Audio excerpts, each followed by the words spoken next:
They want the best of me now, best of me now, best of me now, best of me. They want the best of me now.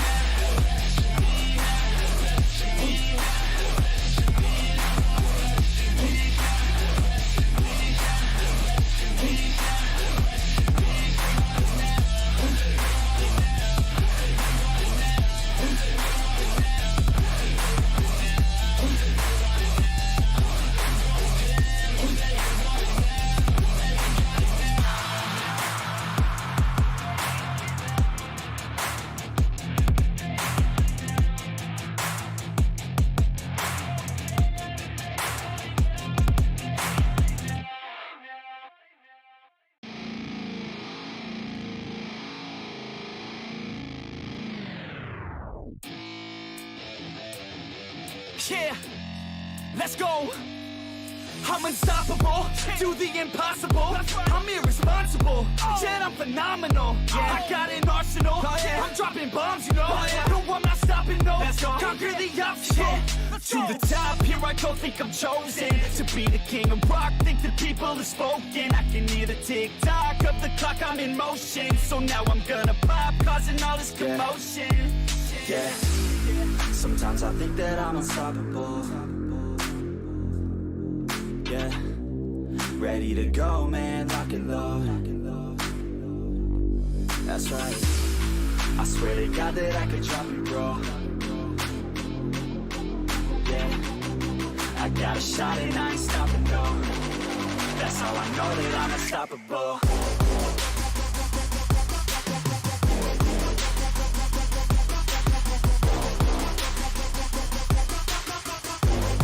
That's how I know that I'm unstoppable.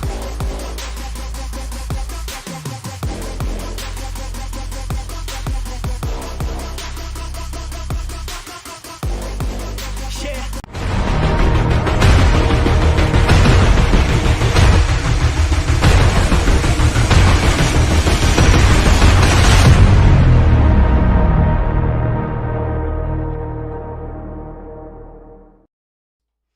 Ladies and gentlemen, welcome back here to episode 5 of season 2's NEXXTCAR Podcast.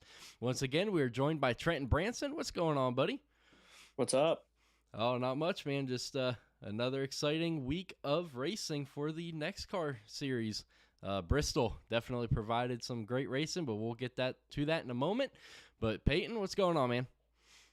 What's up, Ronnie? How's it going, man? I'm doing good. And Matt Tucker, you had a wild weekend as well. What's going on, buddy? It was wild, man. It's been pretty good, though, so it's going on. Hopefully you're feeling better from Sunday and Monday night. Oh, yeah, definitely feeling a lot better now. Thank you. But let's jump right into it. What a wild, eventful weekend for NEXXTCAR on Sunday night and Monday night. Sunday night's race led to some controversy, which had to be dealt with, and then same thing Monday night, a controversial finish. Jonathan Wright found himself in the mix of it there for the controversial ending on Monday, but the admins talked it over. His victory was upheld. He is going to be awarded it, but man, definitely an ending that, like you mentioned, Peyton, as a fan watching the race and the ending, absolutely loved it. But as a competitor point of view, kind of like how they did in NASCAR with the Chastain move, this is absolutely no different. As the competitor and administrative side, not really the best of moves, but as a fan, yes. When I saw it, that was the first thing that came to mind. I'm happy for him that he got to keep it. And I'm also glad somebody got to pull it off before he was officially banned in the league. Shout out to little Ross move there. Glad we got at least one in. But yeah, I could definitely, after having it happen in NEXXTCAR, it kind of makes you think more and more about the Ross thing and just kind of see why it got banned a little bit. I could definitely see why the competitors are frustrated because, you go back and watch that when you're in the field and you're like, man, that's kind of rough. Mm-hmm. But hey, he got it done, so you got to give kudos to that. Absolutely. And on the truck side of things, Matt, you found yourself mixed in there with the a pretty good finish there with you and Toby. Diamond was working his way up through there. Dunford sneaked his way in there for second, but you came away with your second win of the season. You got it done at Auto Club, and now you can add Bristol to your list of tracks as well. Yeah, that whole truck race was a battle. You had a lot of guys that were giving a lot of good give and take, but we ended up coming up on top. And then yeah, like you mentioned, me and Toby had a good battle to finish too. Absolutely. And before we move on to Trenton, did you think that bump and run was coming from Toby? I mean, we planned it out that we were just gonna race each other clean. So, I mean, I saw him dive it off in the last turn, and he gave it all he could, and then ended up smashing himself on the wall. It ended our 1-2 finish, but ended up getting P3. So no, he did what he had to do, and I did what I had to do. But that's the way that races I think are supposed to be ran, and we ended up putting up on a good finish on the truck side. So I think so. But glad to come away with another win in the truck series, even though if I backed into it, we'll see. So. Oh, absolutely. You know, like you mentioned, that's how it's supposed to come down. You know, we went to NEXXTCAR overtime once again, which seems like it's a every week occasion, except for Talladega. We didn't get to that far into the race, but you know, but it seems like every week after that we've been heading to NEXXTCAR overtime, and you know, just another fantastic finish. I mean, you mentioned it. Toby did everything he needed to do. Well, that crossover move was absolutely beautiful. You know, had he have not clipped the left rear of your bumper just ever so slightly coming out of 2, that's a pass that he does a slide job on heading into 3. And I believe you guys would have wadded up into turn 3 there. And who knows, Dunford could have stole it this week. That's the thing. Like you hit the nail on that. If he wouldn't have clipped me, like who knows? Also, he lost the front of his nose, like I mentioned in my post race interview. Yeah, he just got to that corner and the truck just did not want to turn, and so he got out of the gas and got behind me. So, but no, it was fun. It was a battle for everybody. I mean, Brandon Dunford had a good truck throughout the whole night too. So it was going to come down between us. But then sorry to Peyton and Ronnie Norman for getting caught up in those accidents. I think you could have had a lot more heavy hitters up at the front of the field at the end. But that's just how racing goes. Is everybody loves to see it. Absolutely. And Trenton, you found yourself in a pretty up and down Bristol for the truck series. Unfortunately, you got yourself caught up in some short track racing. I think it was more downs than ups. Yeah, it was a hill. Felt like there was a bullseye on the back of that truck. Yeah. But no, I love Bristol. Just like I said, lack of patience. I'm pretty sure I said this last week too, but lack of patience led to a lot of chaos that was preventable, and I was just unfortunately involved in a lot of it, to keep it PG at least. Absolutely, and that's something that a lot of guys can learn in the league, and you know, I'm guilty of it too. I was pushing it at the beginning of the race. Peyton, you know, was in the same, you know, especially last week at Dover. I mean, we pushed it big time. You know, Matt on the same thing, you know, and then we fell all the way back. But, you know, that's something a lot of guys need to learn is patience. You know, Bristol in the truck series, we had 200 laps. Cup series, we had 250. And yet everyone's thinking they can win it in turn 2 on the first lap, you know, and sending it 2, 3, 4 wide if you're Toby Kelsey, you know. So it's something that a lot of guys need to learn. And it's been better this year. It really has. It's improved a ton from what we had, you know, back in season 1. And it's been cool to see that transition from season 1 into season 2. We're not having the same amount of cautions, and we're not having the same stupid cautions. Yeah, the racing has been really competitive throughout, but yeah, you're gonna have your aggressive guys and your guys that are patient. So there's a lot of mixing in the fields in both the truck and the cup, and I think we haven't had as many incidents as what I've expected when we come over to iRacing. Like the feuds that like me and Tin had back over on Heat were pretty legendary. But yeah, we haven't seen that on the iRacing side, which is kind of surprising. But I think it comes to show like how well mannered everybody is though in the NEXXTCAR league. So here's what I'm hearing from you, Matt. You said you and Peyton aren't having the same feuds. Well, now that we found out Tater's on iRacing, Do we need to get him mixed into the league? We do. We do. That was a bullseye I put on his back at Darlington, but when we found him, Oh, it was like, more than Darlington, buddy. It was every week. It was Canadian Tire. It was everything. Two times we had. But I had to get it. I forget who I was racing in heat though for that win though. I had to get going. That was me in Iowa. Oh yeah, it was you. It was you in Iowa. That was crazy. That was a good finish too. It was a fun race. So. But yeah, and then back heading over to the truck series, we had, what do we have, 13 cautions, I think? So 13 and 14. Yeah, but I mean, it didn't seem like it, there was some good hard racing involved. Peyton, we talked about it in the Cup Series chat, but we actually mixed in some good green flag runs in the truck series that kind of came at some very unfortunate spots for both of us. Yeah, as always, you try to predict when those runs happen, and in that race, it seemed like we had a bunch of cautions, but they were pretty equally spaced out. We didn't have a whole lot of times where it was like yellow, green flag, went a lap or two, another yellow. That didn't really happen. We'd at least go a while until somebody lost it or something. So it was hard to predict, and of course, we finally get that long run. It's right when we are thinking it won't come. So part of racing, I guess. Oh, absolutely. That's something that has hurt me all season long is strategy. It has not gone my way at all. I even took your advice. I drove through the pit lane, didn't go down to get those tires like I wanted to, and boy, did it backfire. That was the thing, too. Saving tires was really a big thing for guys more on the Cup side than it was the trucks. I remember Cat was about to get a lap down to his song. Next thing I know, he's battling you, Ronnie, for like top 5. So. Yeah, he wasn't the only one. I mean, JD was doing the same thing. He was really, on those restarts, man, he was slow. He was stacking everybody up behind him. And then I think it was either Peyton or Steve. I don't remember which one. I think it might have been Steve mentioned it. But he'll be stacking up the field for 20 laps. And then you'll look down, grab a drink of water, and you'll look back up, and old boy will be 2 seconds ahead of you. He just hits that gas pedal. And it's like, bro, how do you do this?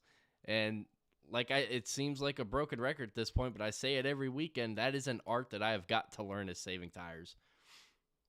Yeah, same. It was really interesting that, being in both races, the truck and Cup race went completely different in my opinion.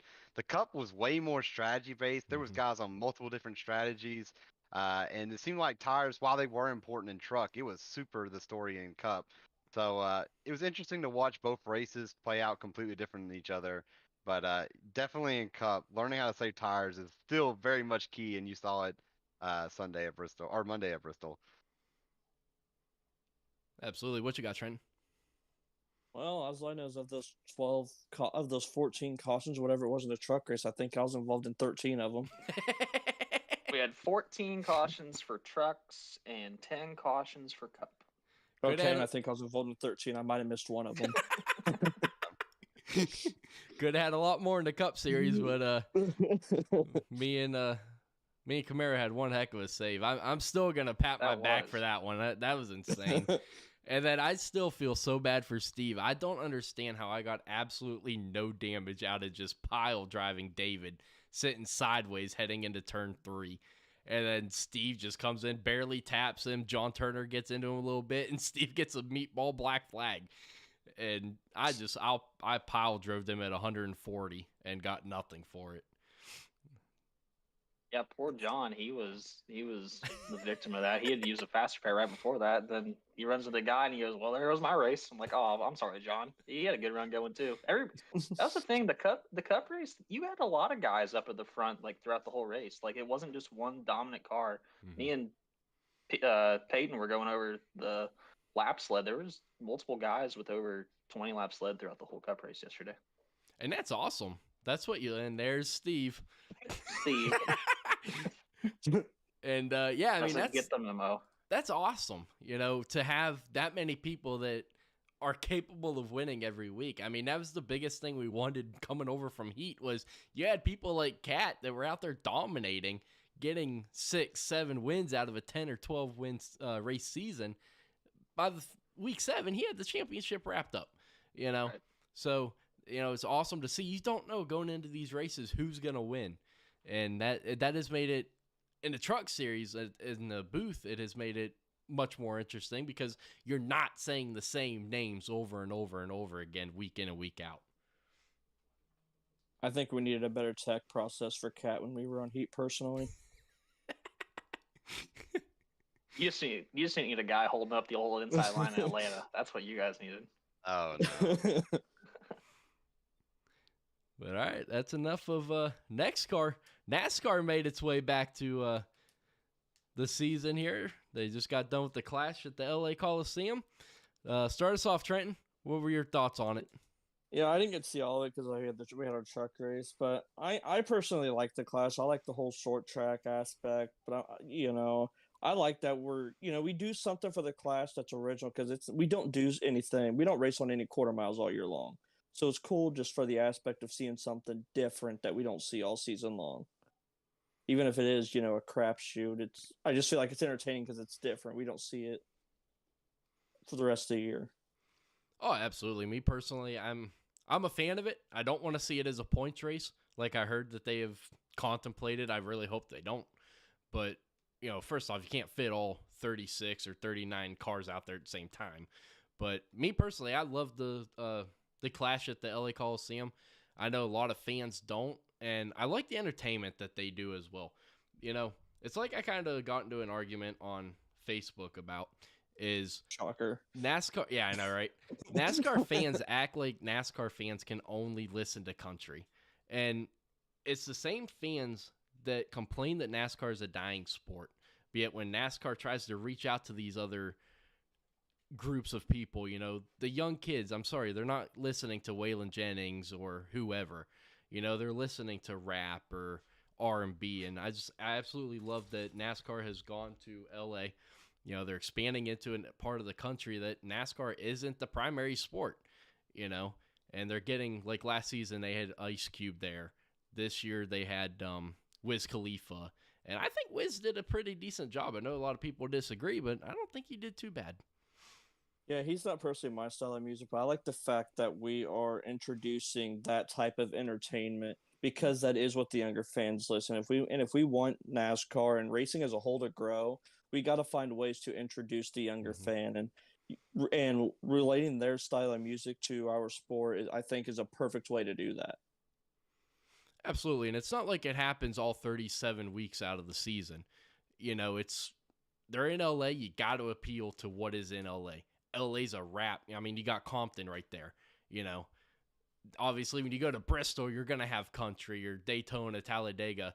The Southern is going to be country. So that's something a lot of NASCAR fans forget is that you've got to appeal to what part of the country you are in. Matt, how do you feel about it? And I mean, from the entertainment side, like it was fine. It was like last year you had. I kind of like the halfway break that they implemented. It kind of gives like a halftime aspect, like you'd see in stick and ball sports. Mm-hmm. But from the racing side, I think it was just kind of beat and bang bumper cars the whole race. I mean, you had guys really just not. It was either run somebody over or you're two cars back and you're mad at somebody else in front of you, and then that guy takes out the guy in front of him. You didn't really have a lot of passing, but I think one way that they can improve it next year, if they go this route, is the old style, the way they did like the shootout and the clash, is like just do the polls. Mm-hmm. Like we don't need. I mean, this the charter system. We have all 36 cars there, but if they go back to like just doing the pole sitters for the clash, that way then you have 20, 22 cars. I think you still get that good entertainment side, but I remember when I was young growing up, that was like when it was at Daytona, it was like a reward to be able to go to your team was rewarded to go to because you won a pole. Or I think that when they changed it, it was like you're the previous champion or whatever. Mm-hmm. But I think that way it could improve the racing a little bit instead of having all the cars. But I think we were spoiled last year. The racing was a lot better than what it was last year than this year, and It was interesting. So it looked like a NEXXTCAR race at IRP is what it ended up looking like. So, but congrats to Truex though. It's good to see him back in victory lane too. Oh, yeah, absolutely. Especially after his announcement, I think like 2 weeks ago about him and Sherry Pollock breaking up. Great to see him moving on to victory lane. But I'll disagree with you on one point. I think the racing was a lot better this year in the heat, in the 4 heats. The racing was absolutely fantastic. You had Kevin Harvick and Chase Elliott battling it to the line to see who's going to advance. But when it came to the main event, the 150 laps or 250, it was absolutely atrocious. I will agree with you on there. The racing in the main event last year was better, but in the heats, it was fantastic. And that's the thing too. There was only like 8-10 cars that were in the heats too, which that provided good racing. So, but they were beating and banging too. They were. But I think, that you like when Logano said you can't take 36 cars to a points paying track too. If there's no way that you can do that. You just have guys wrecking the whole lap. And then I remember they were talking about the fuel because they didn't run any caution laps, have any count. So there were guys worried about fuel too for that. So if the racing for the Clash, if they have it next year there, I think the heats work like you said, but for the main, they're gonna have to do something. So absolutely. Peyton, how'd you feel about it?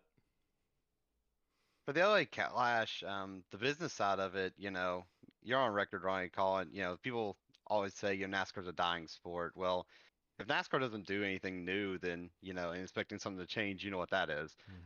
So they have to do something. And LA, I mean, I like LA. I think it's pretty cool. I was a little worried because, going in this week, and just like last year, I said, they're forcing these charter teams to come. So, like, how excited really are they for these events, and everything? But, during the race, they kind of proved me wrong on that. You saw how hard they were all digging. I mean, we saw guys.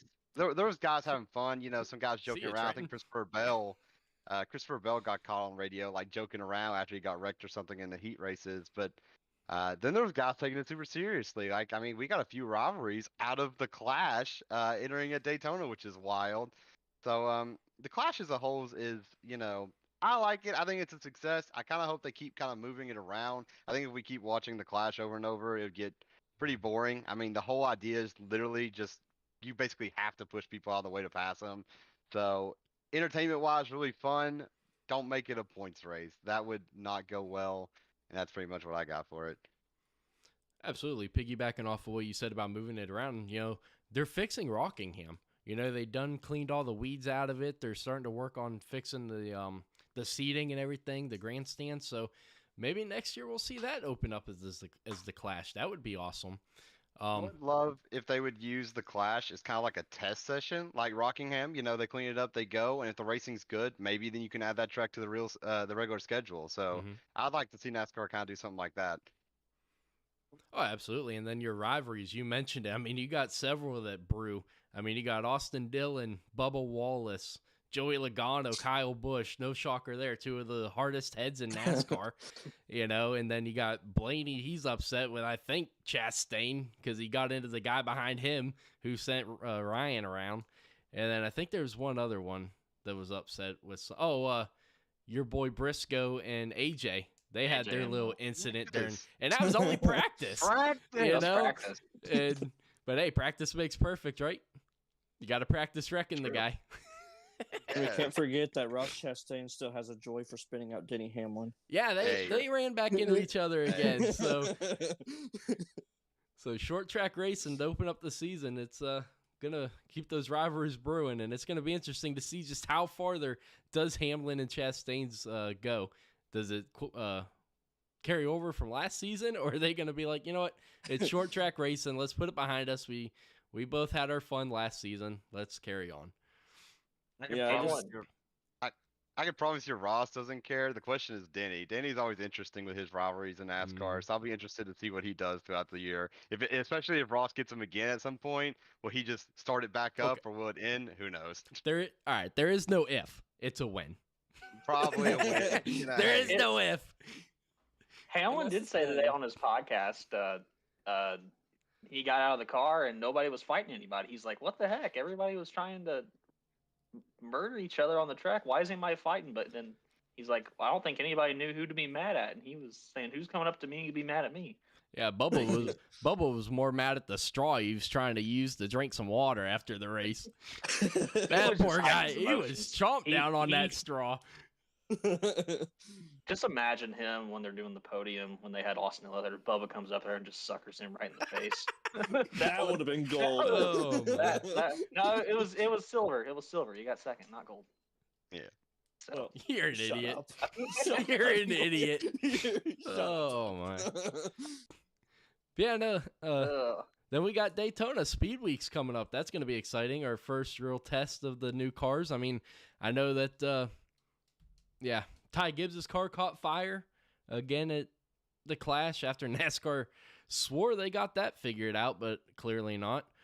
And then we got the big news out of Harvick as well. Obviously, we knew he was retiring, but he finally made it official that in 2024 he will be joining Clint Boyer and Mike Joy up in the booth. So that's going to be interesting. I think those two together are going to be fantastic. And, Stewart's starting to do a little bit more up there in the booth as well. He's obviously there for the Clash, so who knows? Maybe he'll join them, and Stewart-Haas Racing OGs will get back together. I would feel bad for Mike Joy if you put all three of them in the booth together. Yeah, It'd be entertaining. It'd be entertaining for us, but Mike Joy would have his hands full to keep them in line. That'd be like putting me and Nick in the booth together. you guys would have some questionable things if you do that. You won't even be talking about the race the whole time. No, but like you said with the Ty Gibbs incident with him getting on fire, like NASCAR said they'd fix that in the off season, and they went through wind tunnels and stuff and swore that they changed everything. But that's kind of not a good start to the year when you have one of your young stars catch fire in practice and in one of the cars. So that kind of worries me a little bit later on the road if something mechanical or the car catches on fire in the cockpit too. The whole cockpit caught on fire. So that kind of worries me. And then Bubba Wallace also said when he got hit in the rear clip too was still hurt and hurt his head, that it still jarred him pretty good. So we're going to see what happens at Daytona if some of those issues do keep going, because you're going to have guys, big ones, not if, it's when it's going to happen too. So how the car is going to hold up, we'll see how it goes in 2 weeks.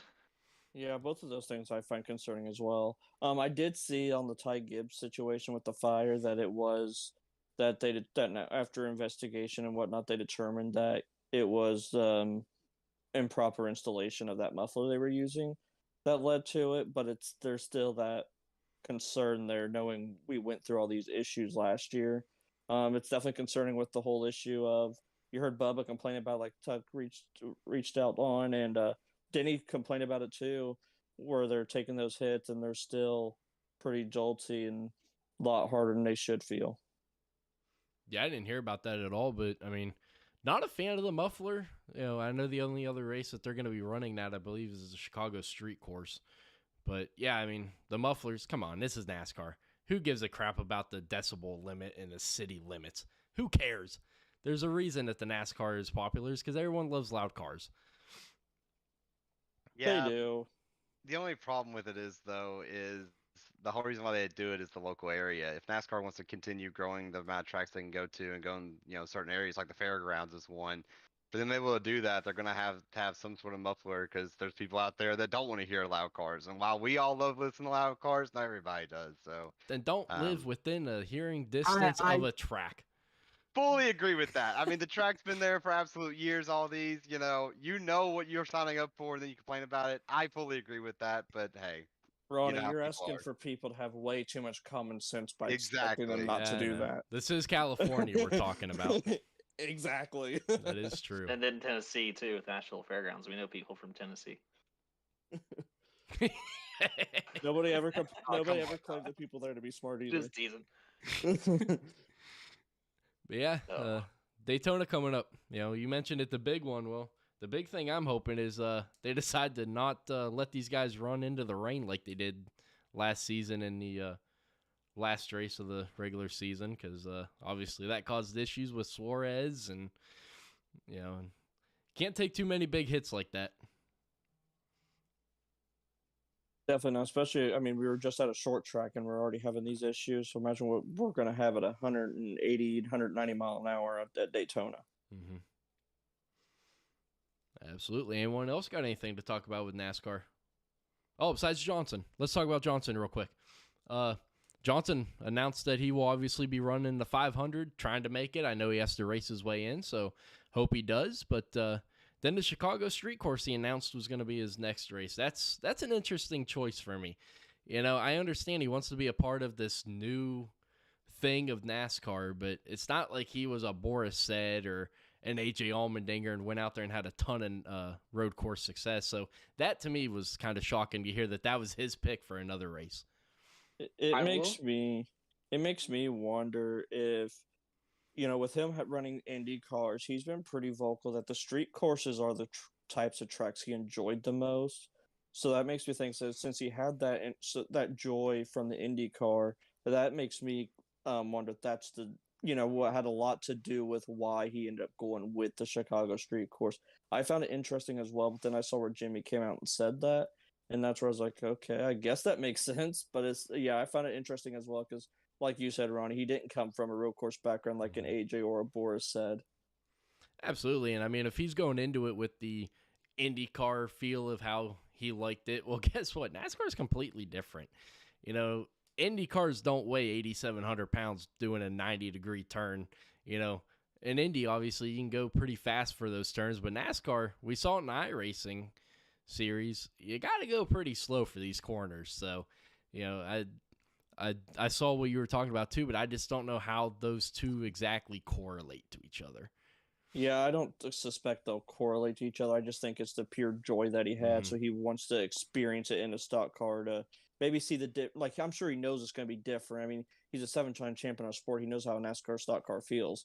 But I feel like he just wants to have that to see that he'll really be able to put the true differences together of a stock car versus a Indy car on a street course, for example, or similar tracks that he's been on. Mm-hmm. I will say this, though, for Johnson's sake, he probably is one of the only guys that has street course experience, though. So between him and Allmendinger, and I think Cindric ran something, but if he's looking at that as a opportunity where he can have a good run because he knows what to expect with street cars, but like street courses, but like you said, Ronnie, the cars are so much heavier and bulkier than the Indy cars. But if he's the only one that I can think of that's got street course experience. I think what surprises me the most. Sorry, Payne, go ahead. Yeah, you go ahead. You're good. I think the thing that surprised me the most is he made that his second choice. Me personally, I thought for sure Martinsville was going to be up there at the top of his list. I mean, the dude was unbeatable at Martinsville for a while. He was, when Jeff Gordon got done with his run of greatness there, Johnson immediately stepped up into that spot. And I'm surprised he hasn't announced Martinsville as one of his and Dover tracks. Too. I think Dover would have been. Oh, he chooses Dover. Dover's selling out. Yeah. I saw a report where he said that he was looking to maybe doing up to 10. I don't know how true that was. I saw it today while I was walking to class and I have time to look into it. But, Jimmy Johnson running races can never be a bad thing for any of us. I mean, we all know he's one of the best drivers in NASCAR history. The only bad thing he could do at this point is kind of soil his, legacy a little bit. But, we care about that. Obviously, he doesn't. He still believes he can do, and be successful. That's why he came back. So, if he does do up to 10, then hopefully we'll get to see like Martinsville and Dover be on that list. Because if he does get in the car, we all want to see him be successful. But I think it's really cool. Jimmy's really taking this head on. I thought it'd be a one-off, maybe 2 at max, but maybe not. Maybe Jimmy Johnson really wants to get back to racing. Absolutely. Another thing for Jimmy too. He didn't get like that fan interaction on his retirement season because he did retire in 2020 with the COVID. So if he's looking at doing 10 races, where probably the biggest crowd, where he can get that like kind of celebratory send off like what he did that he didn't get back in 2020 when there was no fans at the track. So that's another thing I just thought of when you said 10 races, 10, that he could possibly get around areas where they'll draw fan bases that were supported him the most too. And my thing about his legacy, like you mentioned, Peyton, is I don't think he's too worried about that because of the team that he's joining. Now, if he came out here and joined right back into Hendrick or another top-tier team and say he goes winless in all of his Nick just commented he's actually going to be running 15 races. But if he goes out there and doesn't win a single one of those 15 races with a Hendrick or Penske, then I think maybe he starts to think about his legacy. But he's going to Richard Petty Motorsports, who just got their first win in, 5 years with Eric Jones at Darlington? So it's not like he's jumping into a top team. He's going, not a bottom team, but a middle-tier team. And if he goes out there and has success, fantastic. If not, then it's probably going to be pushed off as the equipment ain't the greatest, like we've done for them for many years now, Yeah, I just kind of look at the whole legacy thing as he's a 7-time champion, so it's going to take a lot to tarnish his legacy. He's going to have to be Cody Ware for like the next 15 years to tarnish his legacy when he's won 7 championships. And Cody Ware continues to be the punching bag of the NEXXTCAR Podcast. He's gonna put us on his radar for. He's gonna be suing us for defamation of character. He's gonna report us for ban, or he's gonna report us as spam. He's gonna have a hype video come out this week with people dogging him, and we'll be in it. Like, if Cody Ware wins the 500, just be sure that we're gonna be on that mixtape of the haters that did not. If he wins the 500, write it down right now. We ain't talking about him. We're talking about the guy that finished second. All right? We ain't talking about Cody Ware as the winner. It'd be BJ McLeod then, because everybody else would probably be. All right, we're going to third then. BJ. We're going to third, which will probably be Balicki or someone like that. Yeah. I don't even know if Josh is still running, but. Another thing about, though, we go back from Johnson and Daytona. I mentioned this at 10. The duels are going to be really exciting Thursday. You're going to want to watch those, because you're going to have Pastrana, Austin Hill, who's a great plate racer. He's won on the Xfinity. Zane Smith, who just got announced today, he's going to be driving, and then there's a bunch of other guys too. So it's going to be exciting. You got a lot of good cars. Some might go home. Absolutely, and I just saw where. Todd Gilliland is not too happy about that Zane Smith deal. He just got, I think, he was supposed to run maybe 2 races, Zane Smith was, and the rest were Gilliland's. Well, now Gilliland's running like 10. It sounded like the original plan was that he was going to run that 36 car, for 2-3 races, whatever that number was. And then I don't know what ever came to the decision that we all saw today with Zane going to run 6 races. Or whatever the number was. It's interesting. I mean, I think Zane's definitely got the higher upside compared to Gillian, but it is definitely interesting that this just kind of came out of nowhere. Yeah, and I find it baffling as a fan looking into it. I mean, Todd Gilliland did nothing wrong to lose this ride. I mean, he checked off all the marks. Was successful in truck. Sure, he didn't go to Xfinity, but. Front row wanted to move him to Cups. That's what he did last year. I mean, he was fine. I mean, no, he didn't flash, but it's front. I mean, they're not that or furniture row. I mean, they're not. Or no, it is front row. It's front row. I don't know. I'm sorry, my bad. Anyways, they're not that good of they're not a high up team. Like they are, a 25th place car. I mean, sure, Michael McDowell's had glimpses, but he was a rookie and he ran right around there. He did. There was nothing that he did last year to make me lose confidence in him. Mm-hmm. So for you to come out here and then take 6, races from him and make him uneligible for the playoffs unless he finds a way to, get a ride for those 6 races, that to me is just a bad look all around. Because I mean, Zane Smith, while he is, in their truck program, I don't know if he's there. I don't think that's where I'd want to go if I was him. Well, I went to Cup anyway, so I think I would have been more committed to Todd while I have him, and I wouldn't have made him upset because now you could lose both of them. Who knows? So. That's just me, though. Yeah, I don't think Gilliam did anything to lose his ride. Like, literally, when Matt Tiff ran the 36 back 2019, he got booted. And then Nemechek ran 1 year, but that was his own doing. He gets booted. Alfredo, bam. Now Gilliland. It's kind of like who's the next young guy to get kicked out, and looks like might be Zane Smith, but And that's my concern too on that is Zane. We've all seen how talented he is in the truck series. Is Zane going to really want to settle for being with a mid-pack team like Front Row? Because I do honestly feel he's got the upside. He could go fill in at a top team in the future, like a Stuart Haas. You know, they got a couple rides opening up. And he could be very competitive in the Cup Series. Yeah, John Hunter literally got that ride, realized how mediocre / bad that ride was, and went back to truck. Okay, that ride is not good. Zane Smith, please. I like Zane. I hope he doesn't go there because I feel like it's kind of where, like, if you have a good career, it's where it dies, and if you have a mediocre career, well, then I guess you can drive for him. But Yeah, if you're a top prospect, I don't see why you would go there. Furniture Row is kind of like the Cleveland Browns of NASCAR. Career. You go there to start your career, and you go there to end your career. That's about it. The rest of your career is spent somewhere else. You know. Oh, Hey, no. I can talk crap because I'm a Browns fan, but yeah. it's but it's just surprising that they announced this 1 week before the 500 because it sounded like Gilliland was blindsided by it.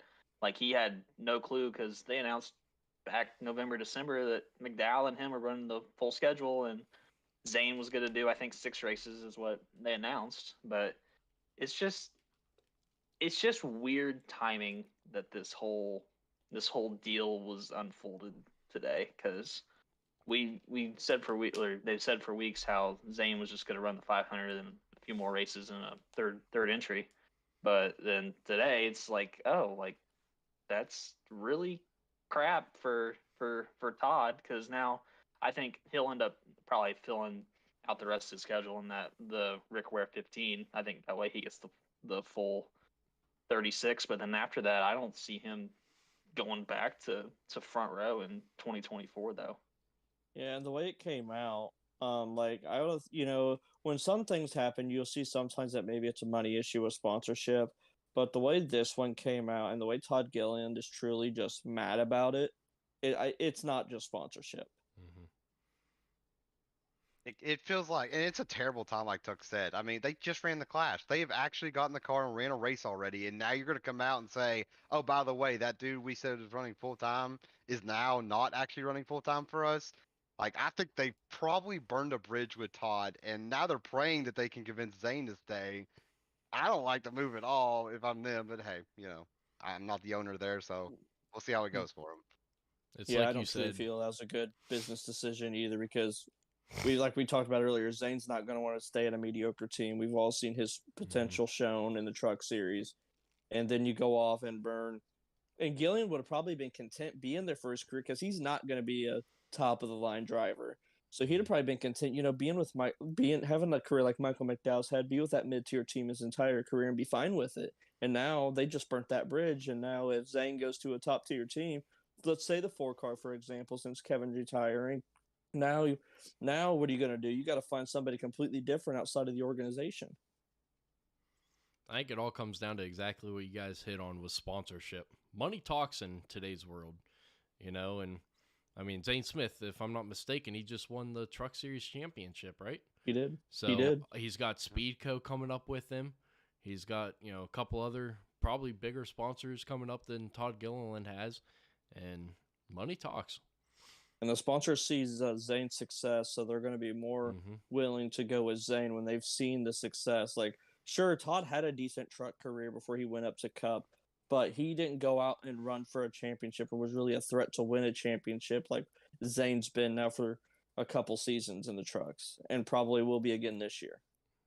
If you're Front Row, you've never really had that marquee guy in your organization either, so you're going to want to do whatever you can to make the next best thing happy. And then also, I was thinking about this too. Zane was also the guy to drive that 1 car until Chip Ganassi sold all of his stuff to Justin Marks and Trackhouse. So there's a lot of people that see his potential, and if I'm front row, you're gonna want to do everything you can to please him and make him want to be in your car. Yeah, Zane, if you remember, Zane's actually made a next gen start. He subbed in at I can't remember which Roush car it was, but he made a For start for them Busher. last year. It was Busher, that's right. Mhm. So I mean, you can tell Ford really cares about Zane, and you look at all the Ford teams and look at all the openings that are coming up. You know, SHR, we've already talked about them. I can see why they're trying so hard to lure him in, and they don't want. I mean, giving him 6 races, maybe you could convince him to stay. I don't know though. I mean, time will tell with this one. I mean, maybe next year, this all makes sense, but for now, just a lot of question marks. Yeah, right now it's definitely seems puzzling, like Tin said. But yeah, maybe next year at this time, maybe front row's looking like geniuses. We just don't know. We'll see what time says in the future. Absolutely. Anyone else got anything to add to this topic before we move on? All right. This weekend, NFL, Super Bowl, Chiefs. Who's got the Chiefs and who's got the Eagles? Start us off, Trenton, and why? Well, I'm going with the Chiefs for one. My brother's an Eagles fan, so I can't cheer for them. But no, I just I don't know. I don't know. I think Mahomes has the experience on the big stage. The Chiefs have that experience on the big stage, where Hurts hasn't. He doesn't have a Super Bowl experience. There's nothing that compares to it. And I think I think it's going to be a good game. But I just think at the end of the day, the Chiefs, with that playoff experience that they've had for the past 4 or 5 years now, is going to play a big factor into the game. Peyton, who you got? This one's a tough one. It's hard to pick against Patrick Mahomes and the Chiefs. I mean, they've been one of the best teams in the league for a while now. You look at all the times they've made the Super Bowl or been one game away, and you really think like they've been so dominant. It feels like they've won, at least a couple, if Super Bowls at this point. They've only got one. So it kind of feels like it's time to get that second one. Then I look at that Eagles team, and it is so stacked. It pains me to pick them with my boy AJ. I'm still a little salt, but I'm going to go with the Eagles, and I'm probably going to cheer for them. Not for AJ, but for Brett Kern, Titans legendary punter. I want him to get a Super Bowl ring, so let's go Eagles. Matt?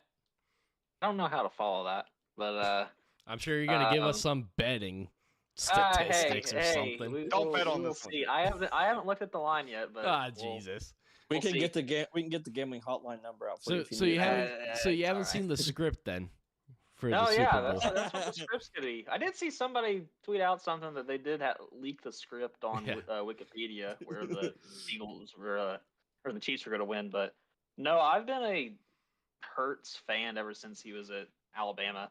I really liked how he handled the situation with when Tua was there, and when he came back in and won the SEC championship when Tua got hurt after he stuck around. That really caught my eye of how much of a team guy he is. So I've been a Hurts supporter since then. So I am rooting for the Eagles to win that game. I think it's going to be pretty high scoring. I think the Eagles, like Ten said, their offense is pretty stacked, and then Chiefs got the best QB in the league in Patrick Mahomes. So it's gonna be up and down the field the whole game, and I think it's gonna come down to whoever has the ball last is gonna end up winning it. And I think the Eagles will win, but that's what my heart says, but my head says Chiefs. But I still think I'm gonna go Eagles 34-31.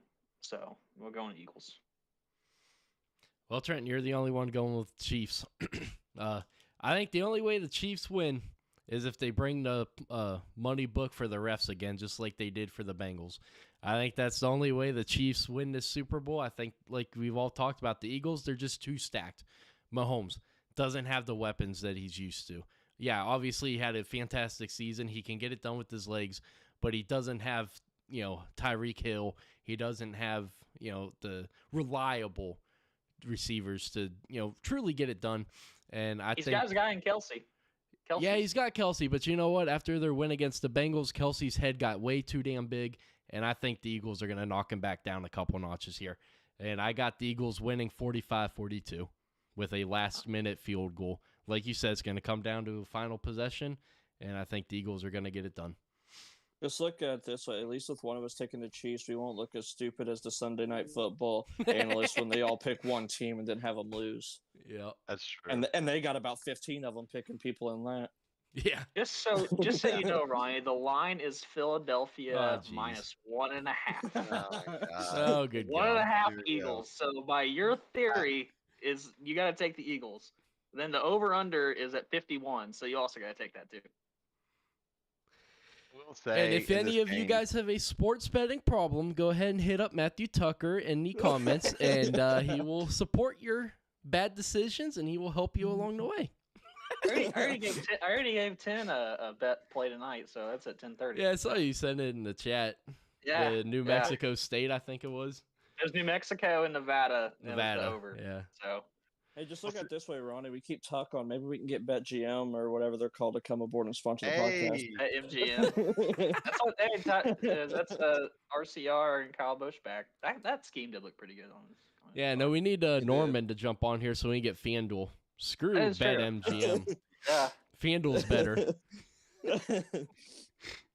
I will say for the game and Super Bowl, I think it honestly will come down to is Patrick Mahomes' ankle. If Patrick Mahomes is limited mobile, and he can't run around, he's stuck in the pocket, they will lose the game. However, if Patrick Mahomes' ankle is ready and you see him run around doing Patrick Mahomes things, throwing it freaking no look across the field and crap, it's going to be really hard for the Eagles to win the game. So I think I think you can honestly watch the Chiefs offense and you'll know who's going to win the game in about 2 or 3 drives.